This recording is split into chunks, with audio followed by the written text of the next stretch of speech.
When I was a kid, I was obsessed with visual effects movie specials. How they made the Rancor monster, or how that water tentacle in the abyss worked. That's the stuff that I wanted to know about. And most of the time, the company behind it was Industrial Light and Magic. Now that same company, they're getting into virtual reality, they're getting into augmented reality, and interactive experiences. And the group is called ILMxLab. The goal is to create a sort of digital Disneyland, an interconnected world of experiences that let people immerse themselves in their favorite stories to whatever degree they want. So this lets the mocap system sort of see where you are in space and make this view custom to your location. So the character that you're seeing. Holy shit.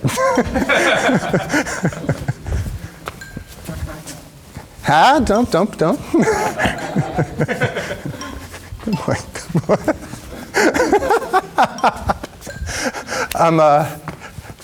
I'm sorry, Nick, I'm hanging out with the dinosaur. What were you saying?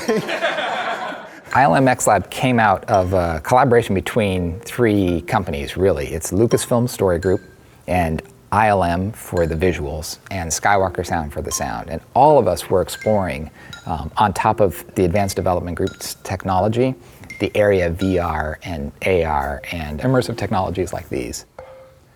So basically right now what I'm seeing is a dinosaur right here, like at my hand, basically like, you know, resting its chin on my hand right now in a three-dimensional space. It's pretty wild.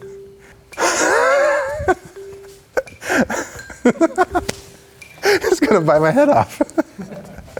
So what you're seeing actually is Chris over there performing as the raptor, and so he's, you know, responding to you, and his performance gets translated over to the raptor's motion. So. And all in real time, so this is nuts. Yeah, all in real time.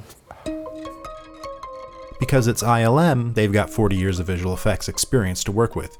And because it's Lucasfilm, they've got some pretty big movies to play with. You know the ones.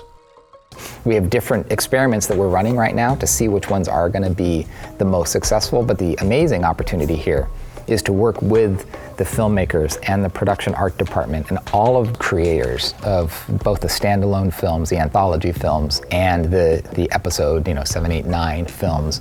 All those creators actually work right here in the building and spend time here working hand in hand with us.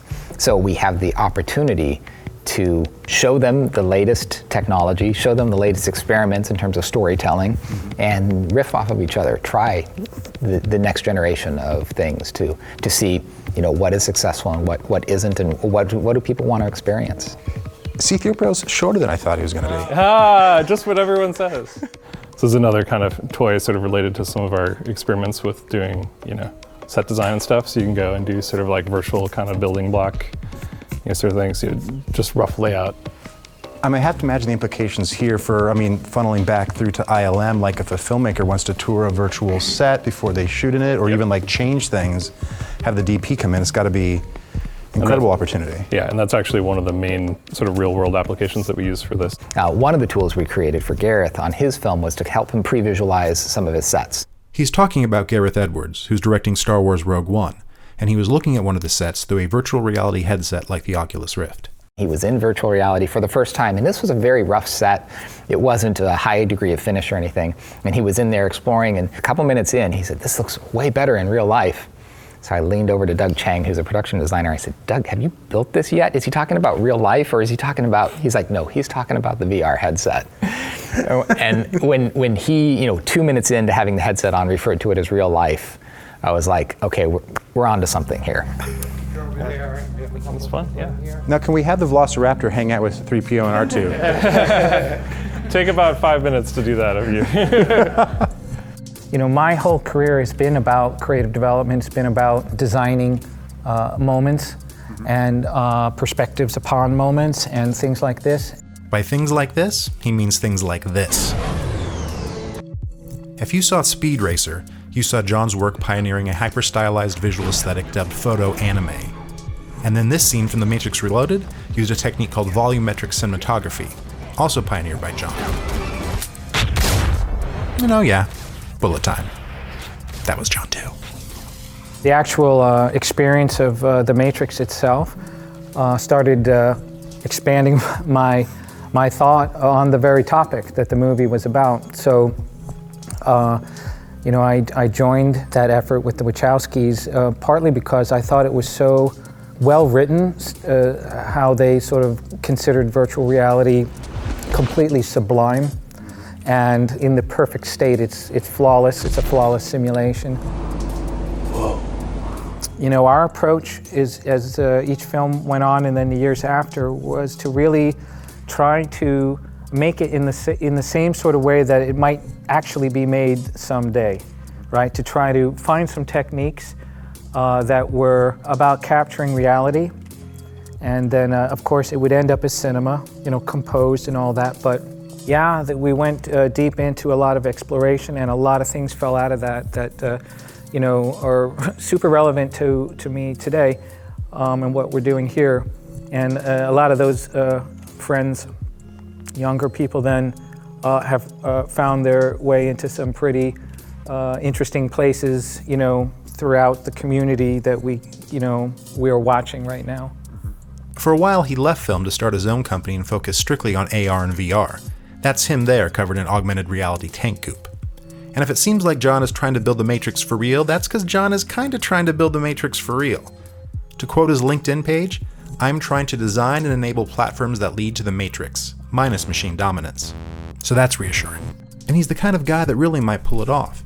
Just listen to him talk about the future of filmmaking in this behind-the-scenes featurette from 1999. It's all baby steps towards something much larger that won't be really commonplace for a few years. We're talking about cameras that are now broken from the subject matter, that are virtual. 15 years later? So this is a virtual camera. It's basically a window into the world. So as a director, you can see what's going on in your peripheral vision. As you're framing up on something, you can sort of pan over to action that's happening off camera without having to rehearse it, because you just see it.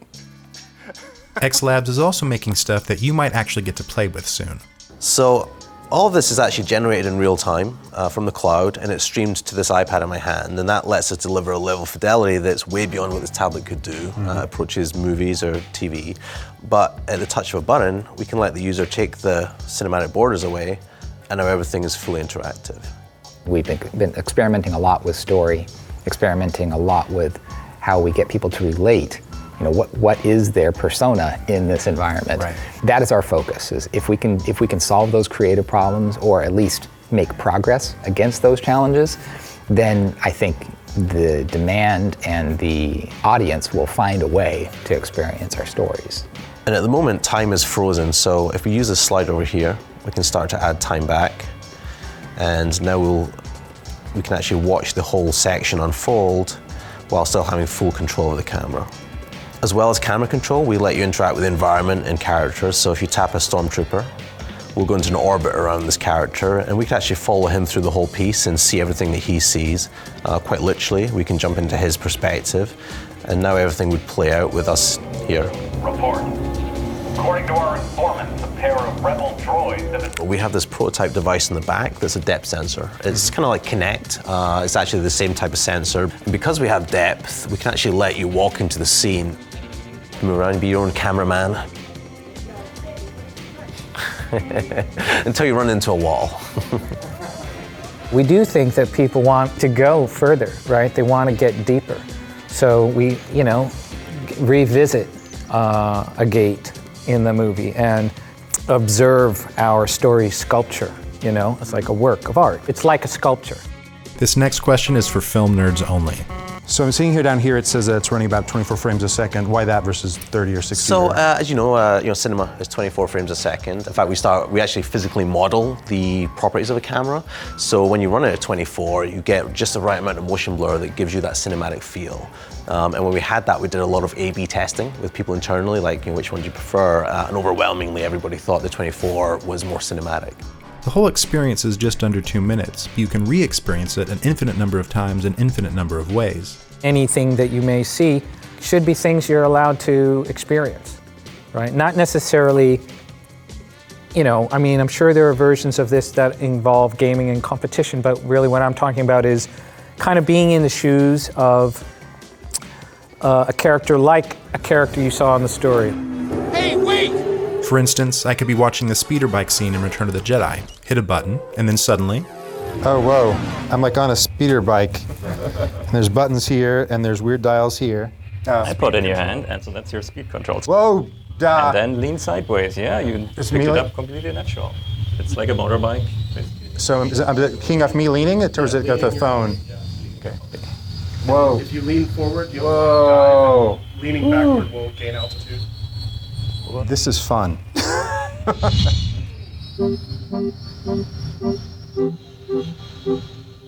This was very much like a skunkworks project. Like we were building this other experience, and in the hours after work, kind of, I decided let's just hook this up to the Oculus and see what works. And like the cinematic cuts, for example, that you've seen, we still need to figure out what the real cinematic language needs to be. Like when should you cut? Should you ever cut? There's a lot of like new 100 years of cinema learning that needs to be relearned in this medium. He brings up an interesting point. It took us a really long time to develop the ideas of what would make cinema work. Early on, people thought you had to show scenes in their entirety before they realized you could compress time with cuts and evoke emotion through the juxtaposition of different imagery. This is called montage. And also create moods with lighting and framing and a million other things that we don't even think about anymore. Like you inherently know, if I use a transition like this, this is kind of a cheesy low-budget video. Our understanding of film vocabulary is so advanced now that you can watch a heavily edited scene like this with no problem. But 120 years ago, people were just excited to see moving pictures. In fact, according to legend, people saw this train headed straight towards them and jumped right out of their seats. Sound familiar?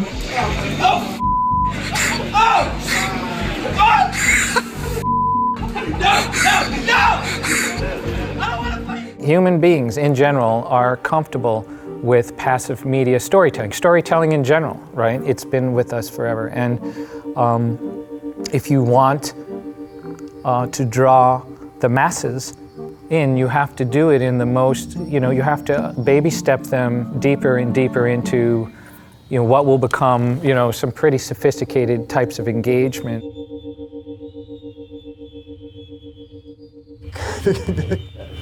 Great, yeah, this concludes the VR portion.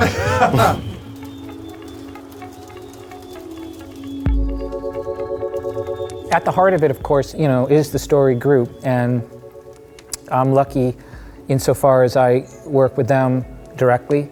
The story group is kind of like Lucasfilm's creative brain trust. It's the team responsible for shaping and shepherding every piece of Star Wars content out there, so they're all part of the same big story, no matter what the medium. That goes for new movies, TV, video games, the VR experiences, and any future form of entertainment not yet discovered. Real transmedia stuff that we've never been able to do before, because in the past we've had one camp that was making the films and another camp that was doing the publishing and the licensing and the published fiction. So now by putting them together, we're able to be a lot more coherent, a lot more cohesive, and a lot more connected in our stories going forward. That's the kind of future ILMxLab is envisioning. One with interconnected experiences that go from films to VR to your tablet and back, where movies are shot on virtual locations that you can then go visit with your friends and hang out in. And because it's all happening under one roof, it's part of the same giant interactive Star Wars story.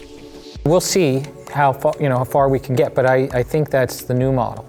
Deep media, highly connected, smashed silo structures, and all tapped and hubbed off of the origin creators. You need to be close to that to understand how you can get emotion. So it's the X factor around here. If AR ends up being huge and VR ends up being medium-sized, that works out just fine for us. We've got lots of plays in both. Even if we were to only leverage this technology for the filmmakers to be immersed in their environments, that's really useful too. So they could just stay behind the scenes and that would work out fine. But the team at ILMxLab clearly have bigger plans, and they're taking their inspiration from somewhere that should seem obvious. We really, really like working with the Imagineers because they are, Walt Disney, is the godfather of experience, UX and all. The parks, in a way, are the first prototype for immersive entertainment. And so there's some real foundational stuff there, and their method, This is exactly the same program modernized. This is like a 2.0 supercharged version of the same philosophy. Once the destination is built, you can wander around in it, you can be social in it, you can do other things, you can play in it. You know, the metaverse will begin like one room at a time. And what you put in the room and what people do in the room, you know, can be the beginning of many things, right? It's just like in the crafting of what this room is going to be about. So I'm hoping and assuming, right, that people are going to create brilliant rooms, right, where there'll be interactions, and it could be like, you know, just hanging out with my friends, but, you know, folks will be more creative than that. They'll create mechanics that, you know, make people interact in new ways. I mean, like, I'm not sure if you've tried any of the social VR stuff, but it's pretty unique to be all in a common virtual space together, and you're all over the world, right? But you are together. This is one of those virtual spaces he's talking about. That's John. It feels very interesting. You quickly forget that you're talking to someone who is on the other side of the planet. You know, you're just like there.